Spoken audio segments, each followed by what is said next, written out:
ناظرین السلام علیکم، میں ہوں آپ کا میزبان جی آر راجپوت۔ کچھ تازہ ترین اطلاعات ہیں وہ آپ سے شیئر کرتے ہیں۔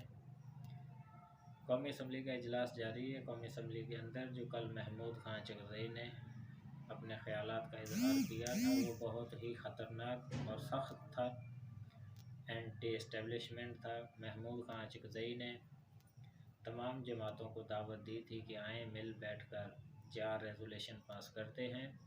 اسٹیبلشمنٹ کا جو رول ہے انتخابات کے اندر، انتخابات سے اسٹیبلشمنٹ کو دور کرنا ہوگا، اس کے بعد ہی ہو سکتا ہے کہ پاکستان کے اندر انتخابات جو ہیں وہ صاف اور شفاف ہو سکے۔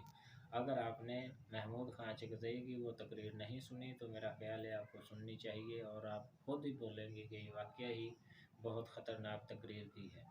محمود خان چغزئی نے تمام جماعتوں کو یہ دعوت دی ہے کہ آئیں مل بیٹھ کر اسٹیبلشمنٹ کو پارلیمنٹ سے نکال پھینکتے ہیں۔ دوسری جانب پاکستان تحریک انصاف کے بانی چیئرمین عمران خان نے ہفتے کے روز تمام جماعتوں کے ساتھ مل کر دھاندلی کے خلاف احتجاج کی کال دے رکھی تھی۔ آج پاکستان تحریک انصاف 50 سے زائد مقامات پر اپنا احتجاج ریکارڈ کروائے گی، لیکن وہ آپ کو احتجاج سوشل میڈیا کے علاوہ کہیں بھی نظر نہیں آئے گا، کیونکہ عمران خان کی جو بھی احتجاج کے خلاف کال ہے میڈیا وہ نہیں دکھا سکتا۔ میڈیا کے اوپر پابندی ہے، وہ جس نے لگائی ہے آپ سب کو پتہ ہے، لیکن سوشل میڈیا پر وہ احتجاج آپ کو ضرور نظر آئے گا۔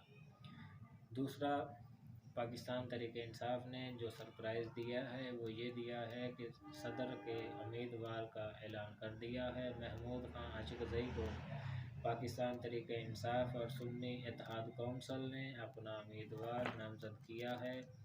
محمود خان چغزئی پاکستان تحریک انصاف کے صدارت کے امیدوار ہوں گے اور وہ پاکستان تحریک انصاف کی طرف سے صدر کا الیکشن لڑیں گے۔